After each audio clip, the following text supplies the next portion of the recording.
मेरे ससुर रोज रात को काली घोड़ी की सवारी करने की जिद किया करते थे। मैं अक्सर ससुर की दिमागी हालत कमज़ोर समझकर उनकी बातों को इग्नोर कर दिया करती थी। लेकिन अब तो मेरे ससुर रोज रात को मेरे कमरे में आ जाते और बच्चों की तरह जिद करने लगते कि अभी इसी वक्त उन्हें काली घोड़ी की सवारी करनी है। मैं बहुत बार उनकी बातों को हंसकर टाल दिया करती थी। लेकिन एक रात पति काम के सिलसिले से दूसरे शहर जाने वाले थे। उन्होंने मुझे खास तौर पर यह बात कही कि मैं किसी भी हालत में उनके पिता का अच्छे से ध्यान रखूं, उन्हें कोई चीज़ की परेशानी ना आने दूं। मैं अपने पति से बेइंतहा मोहब्बत करती थी, इसी वजह से मैं उनकी बात को मानती थी।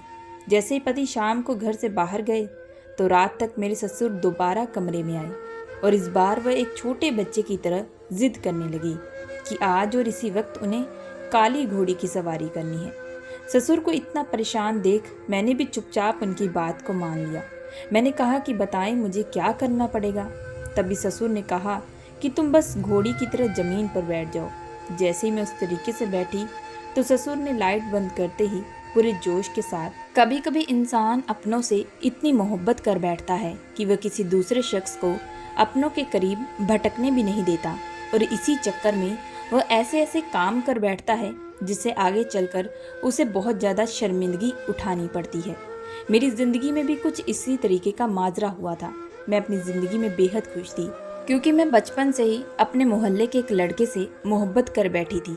वह लड़का अपनी नानी के यहाँ पढ़ने के लिए आया था। हम दोनों की मोहब्बत इस तरीके से हो चुकी थी कि हम दोनों ही एक दूसरे के बगैर बिल्कुल भी नहीं रह सकते थे। अक्सर हम लोग छुप छुप कर एक दूसरे से मिला करते थे। लेकिन एक रात मेरी ज़िंदगी में ऐसी आई कि मेरी माँ ने मुझे उस लड़के के साथ मिलते हुए देख लिया और उसके बाद मेरी घर में ऐसी शामत आई जिसे सुनकर आपके होश उड़ जाएंगे, क्योंकि माँ ने मुझे ऐसी अवस्था में देखा था जिसे किसी माँ बाप के लिए अपने बच्चे को देखना गवारा बिल्कुल भी नहीं था। तो दोस्तों, मेरा नाम माही है। मैं बिहार के एक छोटे से गाँव में रहती थी। मेरे घर में मेरी दो छोटी बहनें भी रहा करती थी। मेरे पिताजी स्कूल में एक गार्ड की नौकरी करते थे। मेरे पिताजी की इतनी सैलरी नहीं थी, लेकिन वह जितना भी कमाते हम लोग सभी उसमें ही बहुत खुश थे। जिंदगी को लेकर मैंने इतने बड़े सपने बिल्कुल भी नहीं देखे थे। मैं सिर्फ महेश से शादी करना चाहती थी। महेश हमारे मोहल्ले में ही रहता था। वह दिखने में भी बहुत ही ज़्यादा हैंडसम था। मैंने सुना था कि उसकी माँ इस दुनिया में नहीं रही, जिसकी वजह से उसके पति ने उसकी नानी के पास उसे पढ़ने के लिए छोड़ दिया। उसके पिता का एक बहुत ही बड़ा कारोबार है। महेश के पिता शहर में ही रहते थे और उन्होंने शहर में रहकर अपने बिजनेस को आगे बढ़ाया और उन्होंने अपने बच्चे को पढ़ने के लिए उसकी नानी के घर भेज दिया। मैं और महेश हम दोनों ने सोच के रखा था कि हम आने वाले वक्त में एक दूसरे के साथ शादी करेंगे। मैंने बचपन से ही शादी को लेकर कई सारे ख्वाब भी सोच के रखे थे। जैसे जैसे हम लोग बड़े होते गए, हमारे जो एक दूसरे के लिए जज्बात थे वह भी बढ़ने लगे थे। हम एक दूसरे से इस कदर प्यार करने लगे थे कि हम सब कुछ कर बैठे। हम दोनों अक्सर चुप चुप कर खेतों में मिला करते थे और वहीं एक दूसरे से प्यार भी किया करते थे। मेरे घर में सिर्फ मेरी दोनों बहनों को भी इस बारे में मालूम था। महेश के साथ मैं कई बार अपनी हद भी पार कर चुकी थी, लेकिन कभी भी आज तक मैं पकड़ी नहीं गई थी। मैं अपनी ज़िंदगी में बहुत ही ज़्यादा खुश थी क्योंकि महेश ने मुझसे वादा किया था कि वह जल्द ही मुझसे शादी भी करेगा। महेश की जो नानी थी वो मुझे बिल्कुल भी पसंद नहीं करती थी। महेश की शादी ऊंचे खानदान में करना चाहती थी। हम लोग तो वैसे ही एक मिडिल क्लास फैमिली से बिलोंग करते थे, जो कि उसकी नानी को अच्छे तरीके से मालूम था। जब उसकी नानी को मेरे बारे में पता चला, इसी वजह से जब उसकी नानी को हमारे बारे में पता चला तो उन्होंने तुरंत मेरी माँ को भी मेरी शिकायत करने लगी। लेकिन मैंने अपनी माँ के सामने कई बार झूठ बोला कि मैं तो महेश को जानती भी नहीं और मैं तो कभी उसको पसंद भी नहीं करती हूँ, क्योंकि महेश ही चाहता था कि जब तक वह अपनी पढ़ाई ना कंप्लीट कर ले तब तक वह किसी से भी अपनी मोहब्बत के बारे में बिल्कुल भी नहीं बताएगा। और मैं भी महेश की बात को अच्छे तरीके से समझती थी। मुझे भी ये फैसला सही लगा था कि तभी एक दिन अचानक मैं शाम को खेतों में महेश से मिलने के लिए गई और जैसे ही मैं महेश के गले लगी तभी पीछे से मुझे मेरी माँ की चिल्लाने की आवाज़ें आने लगी, जो कि बहुत तेज चिल्ला रही थी। वह कह रही थी कि माही, तुमने तो हमें शर्मिंदा कर दिया है। तुम तो बेटी कहलाने के अब लायक भी नहीं हो। माँ को आते देख मेरे तो पूरे पसीने छूट चुके थे। मेरा बदन कांपने लगा था। मैं बहुत ज़्यादा रोने लगी थी। माँ तो मुझ पर हाथ भी उठाने लगी थी कि तभी अचानक महेश सामने आकर खड़ा हो गया और कहने लगा कि आंटी जी, मैं आपकी बेटी से मोहब्बत करता हूँ। मैं आपसे वादा करता हूँ कि मैं इससे जल्द शादी करूँगा। मैंने भी मौका पाकर माँ से मिन्नतें करने लगी। मैंने कहा कि माँ, मैं ज़िंदगी में कभी कोई चीज़ नहीं मांगी, लेकिन मैं महेश से सच्ची मोहब्बत करती हूँ और उसी के साथ शादी करना चाहती हूँ। मेरा रोना देखकर माँ की ममता भी जो थी वो पूरे तरीके से पिघल चुकी थी। महेश बार बार उन्हें कह रहा था कि आंटी, सिर्फ 2 महीने की ही बात है। मेरी 12वीं की कक्षा के एग्ज़ाम भी कंप्लीट हो जाएंगे और उसके बाद मैं अपने पिता के पास शहर चला जाऊंगा और वहां जाकर अपने पिता का कारोबार संभालने भी लगूंगा और उसके कुछ महीने बाद मैं वापस आऊंगा और आपकी बेटी का हाथ भी आपसे मांगूंगा। मेरी माँ महेश की बातों को सुनकर कहने लगी कि लड़के हमेशा ही लड़कियों को शादी का वादा देकर चले जाते हैं, लेकिन उसके बाद उन्हें धोखा दे देते हैं, उनकी ज़िंदगी खराब कर देते हैं। ये सारी बातें सुनकर महेश हाथ जोड़कर माँ से रिक्वेस्ट करने लगा। कहने लगा कि आंटी जी, बस एक बार मुझे मौका दे दे, मैं आपको बिल्कुल भी निराश नहीं करूँगा। माँ भी मेरी तरफ देख रही थी। उन्हें भी पता चल चुका था कि मैं महेश को बेइंतहा चाहने लगी हूँ और अब उनके पास भी कोई रास्ता भी नहीं बचा है। इसी वजह से माँ भी चुपचाप मेरी बात को मान लेती है और घर जाकर उन्होंने किसी से भी इस बारे में कोई बात शेयर भी नहीं की। फिर इसी तरह वक्त बीतता जा रहा था। अब मुझे किसी बात का डर भी नहीं था क्योंकि माँ को मेरे बारे में अच्छे तरीके से मालूम था। इसी तरह महेश ने 12वीं कक्षा के भी एग्ज़ाम दे दिए और उसके बाद शहर अपने पिताजी के पास चला गया और वहाँ जाकर उनका कारोबार संभालने लगा। महेश के जाने से मैं काफ़ी उदास भी हो चुकी थी, लेकिन आने वाली ज़िंदगी को लेकर मैंने कई सारे ख्वाब देखे थे जो कि अब पूरे होने वाले थे। महेश अब दिन रात मेहनत करता, जिसकी वजह से वह मेरे से बात भी नहीं कर पाता था। मैं अक्सर जब भी महेश से फ़ोन पर बात करती तो खूब रोती कि वह मुझे कब यहाँ से लेकर जाएगा, कब हमारी शादी होगी। महेश बार बार मुझे दिलासा देता, लेकिन एक रात महेश ने अपने पिताजी से भी हमारी शादी के बारे में बात की थी। तभी उसके पिता कहने लगे कि यह बिल्कुल भी मुमकिन नहीं है। वह तुम्हारी शादी गांव की लड़की से बिल्कुल भी नहीं करवाएंगे, क्योंकि वह पहले से ही तुम्हारी शादी किसी ऊंचे खानदान की लड़की से करने वाले हैं और उन्होंने पहले ही वहां तुम्हारा रिश्ता भी पक्का कर दिया है। उस दिन महेश ने अपने पिता के साथ खूब झगड़ा किया था। उन्हें कई बार समझाने की कोशिश की, लेकिन उसके पिताजी बिल्कुल भी बात को नहीं मान रहे थे। उन्होंने कहा कि वह किसी भी हाल में उसी लड़की के साथ ही तुम्हारी शादी करेंगे। महेश ने भी अपने प्यार की खातिर अपने पिताजी के सामने हाथ जोड़ दिए, गिड़गिड़ाया, खूब रोया, लेकिन उसके पिता उसकी एक भी बात सुनने के लिए तैयार नहीं थे। जब महेश ने मुझे ये सारी बातें बताई तो मैं पूरी तरीके से टूट चुकी थी। महेश बार बार मुझे अपने प्यार का विश्वास दिला रहा था। वह कहने लगा कि वह कुछ भी करके तुमसे ही शादी करेगा। मैंने कहा कि वह कैसे मुमकिन होगा जब तुम्हारे पिताजी ही तुम्हारे साथ खड़े नहीं होंगे। लेकिन उसी रात महेश ने भी फैसला कर लिया था कि वह अपने पिताजी के साथ इसी घर में बिल्कुल भी नहीं रहेगा। वह हमेशा हमेशा के लिए अपने पिता का घर छोड़ देगा और वापस फिर से गांव आकर ही रहेगा और यहीं एक छोटी मोटी नौकरी करके अपनी ज़िंदगी का गुजारा करेगा। वापस आते ही महेश ने मेरे माँ बाप से मेरी शादी की बात की, लेकिन जब मेरे पिताजी को इन सारी बातों का पता चला तो उन्होंने शादी से इनकार कर दिया।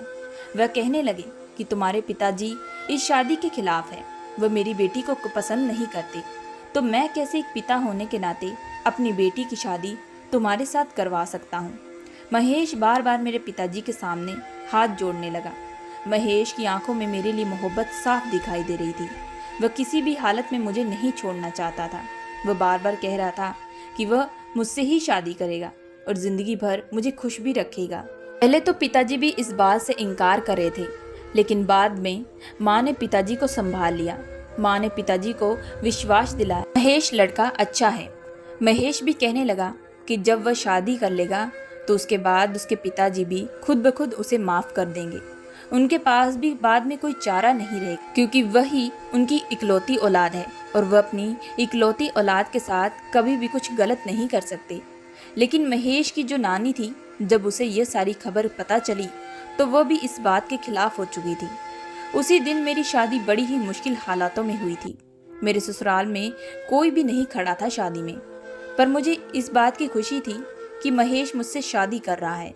फिर घर वालों ने भी बड़ी ही सादगी के साथ मेरी और महेश की शादी कर दी। अब महेश मेरे साथ ही मेरे घर पर रह रहा था और यहीं से वह अपना कामकाज भी ढूंढने लगा। फिर से एक अच्छी जगह में भी वह कामकाज में लग चुका था, लेकिन तनख्वाह कम थी, लेकिन मैं इसमें बहुत ही खुश थी। इसी तरह हमारी ज़िंदगी भी बीत रही थी कि तभी एक दिन हमें यह खबर मिली कि महेश के पिताजी का एक बहुत बड़ा एक्सीडेंट हो चुका है। इस खबर से महेश और मैं काफ़ी टूट चुके थे। महेश और मैं तुरंत उसके पिताजी के पास उनसे मिलने के लिए शहर गए। अस्पताल से जब उन्हें वापस घर लाया गया तो डॉक्टरों ने हमें यह बात बताई कि उनकी याददाश्त चली गई है, जिसकी वजह से वह अपने आप को 10 साल का एक छोटा बच्चा समझते हैं और आपको उनकी अच्छे से देखभाल करनी पड़ेगी और उनकी हर बात को आपको मानना पड़ेगा। और याद रखिए कि कोई ज़्यादा वह टेंशन ना ले, उनके दिमाग पर कोई ज़्यादा असर नहीं पड़ना चाहिए, नहीं तो उनकी तबीयत और ज़्यादा खराब भी हो सकती है। डॉक्टर की बात सुनकर हम काफ़ी ज़्यादा मायूस भी हो चुके थे। अब हमें काफ़ी ज़्यादा डर भी लग रहा था। महेश का तो रो रो कर बुरा हाल हो चुका था।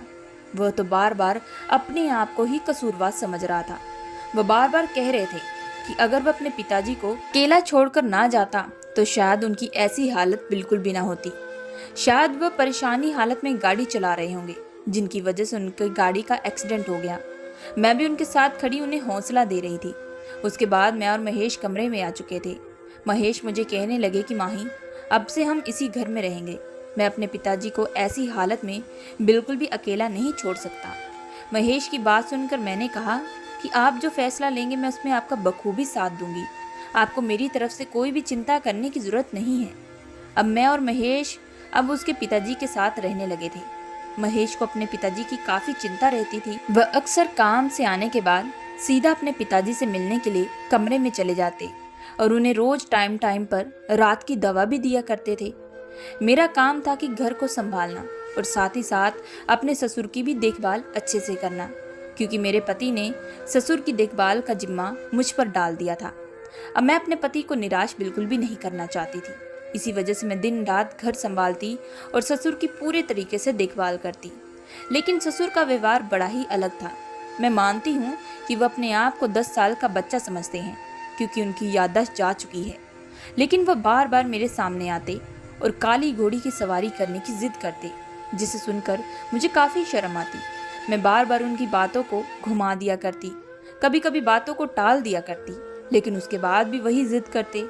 उनके सामने फिर मैं खिलौने रख देती ताकि उनका मन बहल जाए। लेकिन उसके बाद जब मैं नहाने के लिए वॉशरूम जाती तो उसके बाद ससुर मेरे कमरे में आकर मेरे रूम को पूरे तरीके से बिखेर देते और साथ ही साथ पूरे घर को भी गंदा कर देते, जिसे देखकर मुझे काफ़ी परेशानी भी होती। मैं दिन भर इसी कामों में पूरे तरीके से उलझ चुकी थी। मैं अकेली सारा दिन घर को संभालती और उसके बाद ससुर को संभालती, जिसकी वजह से धीरे धीरे मेरी हालत भी खराब होनी शुरू हो चुकी थी, क्योंकि दिन भर मैं घर का कामकाज अकेली करती थी और उसके बाद ससुर की दिमागी हालत, जिसकी वजह से मुझे और परेशानी उठानी पड़ती। ये सारा काम मेरे लिए बहुत ही मुश्किल होता जा रहा था, क्योंकि ससुर बार बार बच्चों की तरह ही जिद किया करते थे कि उन्हें काली घोड़ी की सवारी करनी है। अगर मैं उनकी ये जिद ना पूरी करती तो वह बच्चों की तरह रोने लगते, चीज़ों को फेंकने लगते। मैं अपने पति से भी जब इस बारे में बात करती तो मेरे पति तो तुरंत कहने लगते कि माही, जैसी भी हालत आ जाए, जैसी भी परेशानी आए, लेकिन तुम्हें मेरे पिताजी की देखभाल करनी पड़ेगी। मैं अपने पिताजी से बेइंतहा मोहब्बत करता हूँ, क्योंकि आज उनकी जो हालत हुई है उनकी वजह मैं हूँ, जिसकी वजह से उनके आगे अब एक और शब्द भी ना मैं बोल पाती। घर पर ससुर ने तो मेरा सुख चैन पूरा छीन लिया था। मैं किसी से भी इन सब बातों का जिक्र नहीं कर सकती थी, क्योंकि हर कोई मुझे गलत समझता। कभी कभी तो दिल करता कि मैं सब कुछ छोड़ छाड़ कर घर वापस चली जाऊं, क्योंकि ससुर की शैतानी दिन ब दिन बढ़ती जा रही थी और इसके बारे में मैं अपने पति से अब कोई शिकायत भी नहीं कर सकती थी। एक दिन तो ससुर ने मेरी और महेश की शादी की तस्वीरें भी फाड़ दी थी और तस्वीरों को फाड़ने के बाद वह बच्चे की तरह खूब खिलखिलाने लगे थे। उनको खिलखिलाते हुए देख मेरा सब्र का बांध पूरे तरीके से टूट चुका था। मुझे उस वक्त बहुत तेज गुस्सा आया। मैं तुरंत महेश के पास गई। जब मैंने महेश को इन सब के बारे में बताया तो महेश मुझ पर ही गुस्सा होने लगे। वह कहने लगे कि तस्वीर ही तो फाड़ी है, इतना तुम क्यों गुस्सा हो रही हो। क्या तुम जानती नहीं हो मेरे पिताजी की हालत क्या हुई पड़ी है? वह आज दिमागी हालत से कमजोर हो चुके हैं। उनकी याददाश्त जा चुकी है। अगर आज वह सही रहते तो वह कभी भी ऐसा बिल्कुल भी ना करते। लेकिन उस दिन मैं उन्हें जब और समझाने जा रही थी तो मेरे पति मुझ पर ही चिल्लाने लगे। वो मेरी बातों को समझने की बिल्कुल कोशिश नहीं कर रहे थे। इसी दौरान मेरे पति के साथ काफ़ी बड़ा झगड़ा भी हो चुका था। हम दोनों एक दूसरे के साथ काफ़ी बहसने भी लगे थे, जिसकी वजह से कमरे का माहौल काफ़ी गर्म हो चुका था। क्योंकि मेरे पति कहने लगे कि तुम तो चाहती नहीं हो मेरे पिताजी की सेवा करना, क्योंकि वह तुम्हें पसंद नहीं करते थे। इसी वजह से यह सब सारे बहाने तुम कर रही हो। अपने पति के मुंह से ये सारे शब्द सुनकर मेरा तो दिल पूरे तरीके से टूट चुका था। हम दोनों काफ़ी गर्मा गर्मी हो चुके थे। हम लोग काफ़ी देर से एक दूसरे के साथ बहस रहे थे। आज पहली बार मेरे पति ने मेरे साथ ऐसी बात की थी। मैं उनके पिताजी का देखभाल अच्छे से करती थी, फिर भी उन्हें शक था कि अच्छे से मैं देखभाल नहीं करती हूँ। फिर इसी तरह पूरे 2 दिन बीत चुके थे। हम दोनों में कोई बातचीत नहीं हुई। तभी एक दिन मुझे मैसेज आया कि वह किसी काम से सिलसिले से दूसरे शहर जा रहे हैं और फिर पूरे 1 हफ्ते के बाद ही वापस लौटेंगे। ये खबर सुनते ही मैं काफ़ी मायूस हो चुकी थी। महेश ने मुझे एक बार भी फ़ोन बिल्कुल भी नहीं किया। मुझे अब लगने लगा था कि शायद मैं ही ज़्यादा जल्दबाजी कर रही हूँ, क्योंकि वह मेरे पति के पिताजी हैं और शायद कोई भी बेटा अपने पिताजी के बारे में ऐसी बात बिल्कुल भी नहीं सुनेगा। उन्हें बहुत ही ज़्यादा गुस्सा आएगा। मुझे अपने पति से बेइंतहा मोहब्बत थी। मुझे डर लग रहा था कहीं वह मुझसे दूर न चले जाए।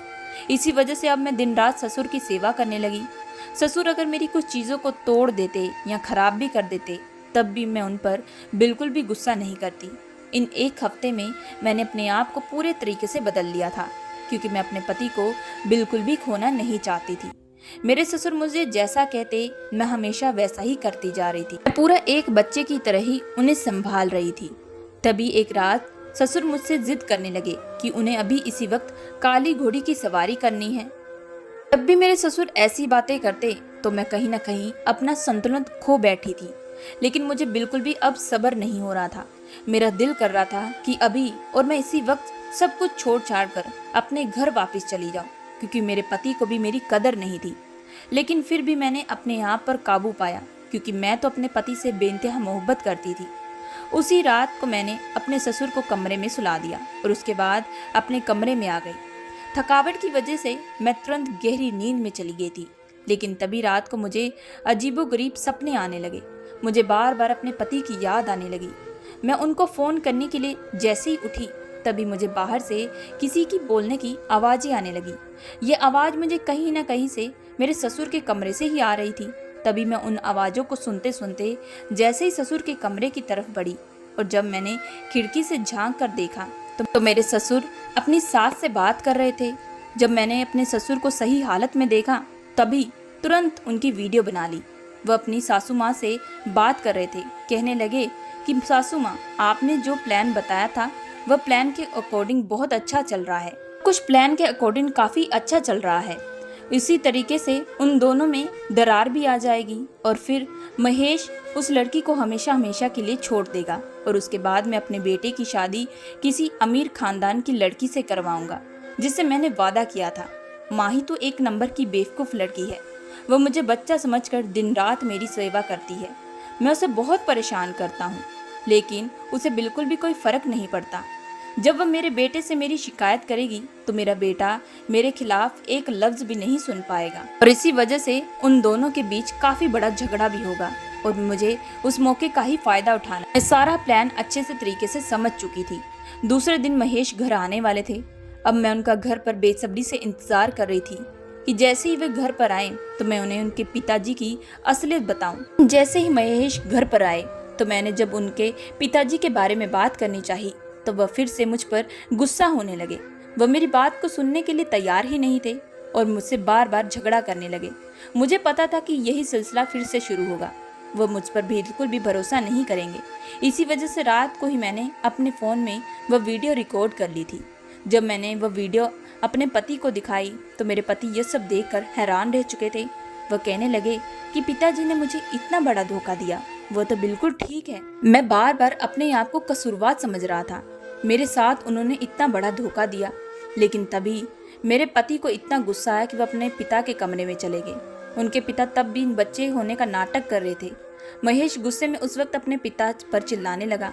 वह कहने लगा कि बस करें, आपका नाटक हमें अच्छे से पता चल चुका है। और जब हम लोगों ने उन्हें वह वीडियो दिखाई तो वह तुरंत कहने लगे कि बेटा, मैंने ये सब तुम्हारे लिए किया है। मैं तुम्हें इस लड़की के चंगुल से निकालना चाहता हूँ और तुम्हारी शादी बहुत ही अच्छे खानदान में करवाना चाहता हूँ। इसी वजह से मैंने ये सारा प्लान किया था।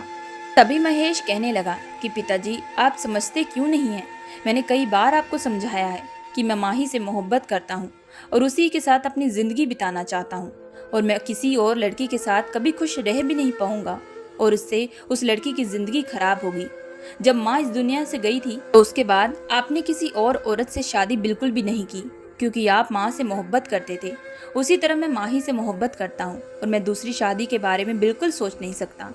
महेश ने अपने पिताजी को बहुत प्यार से समझाने की बहुत कोशिश की। फिर काफ़ी समय के बाद उन्हें अपनी गलती का एहसास होने लगा। वह अपने बेटे से माफ़ी मांगने लगे और साथ ही साथ उन्होंने मुझसे भी माफ़ी मांगी। वह कहने लगे कि तेरी नानी ही मुझे रोज़ फ़ोन करके भड़काती थी। मैं भी उनकी बातों में आकर ये सारा प्लान बनाया। सब मेरी गलती थी और मैं और मेरे पति ने उन्हें माफ़ कर दिया और अब हम सब लोग मिलकर खुशी खुशी एक छत के नीचे रह रहे हैं। दोस्तों, मैं आशा करती हूँ कि आप लोगों को ये कहानी पसंद आई होगी। अगर आप लोगों को ये कहानी पसंद आई है तो प्लीज़ हमारे चैनल को लाइक एंड सब्सक्राइब जरूर करिएगा एंड बेल आइकन का बटन जरूर दबाइएगा।